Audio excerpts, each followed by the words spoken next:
you know, some tracks start as ideas in the rehearsal room and they're really organic things that we just jam.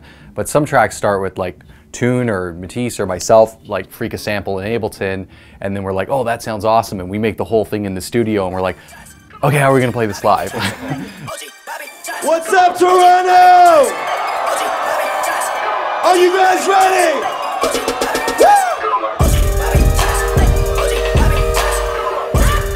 I'm Matisse. I'm Adam.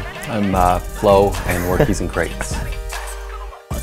I was in my first band in like grade 9 and kind of just had bands the whole time. And that's actually, I was in a band with Matisse before this whole thing came about.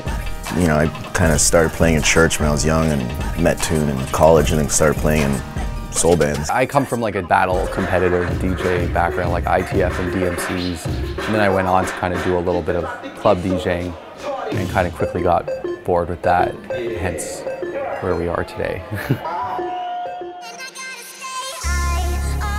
We kind of feel like we've gone through a few steps. So when we first started, we just would take a familiar sample that people knew, or a hook, whatever, anything that was familiar, and we would just kind of figure out a way to flip it live with the instruments we had. And at the beginning it was kind of just turntables, a pretty basic synth keyboard, and just live drums. Now we can take any sound, and we've taken the turntables and the keyboards and the drums, we've flipped them into being kind of more electronic instruments, where we're now using drum samplers and Ableton software and live 808.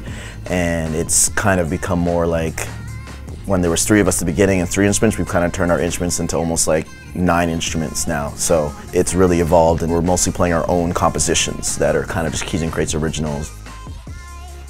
We're all looking individually for sounds and anything that inspires us, and then we just, but the real, I think, chemistry happens when the 3 of us like agree on something. That's after the agreement comes after bickering and yelling and fighting for each part, and then there's a hugging makeup part, and then we make a track, and it kind of ends up or you like play that. something in the rehearsal room and like nobody says anything. Yeah. You just shut the session like it never happened. You're like, okay, fine. Keep it for myself. This is my own track then. We all have these side projects that don't really exist. Yeah. A lot of you guys probably know our homie Grand Theft. We're gonna play a track we just did with him. We're about to release it very soon on Mad Decent Records, so here we go.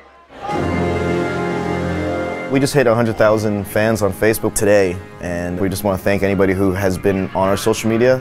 You guys don't think we read it, but we do. We read it all the time, and we appreciate the feedback. It seems a bit ridiculous to get excited about like Facebook likes, but we do. We do. Yeah, we do. And you know what? Guess what? Every other artist does too. Keep it 100.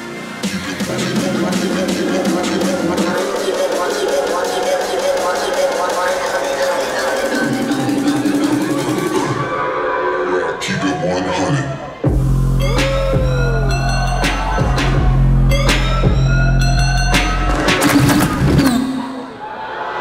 Keep it 100.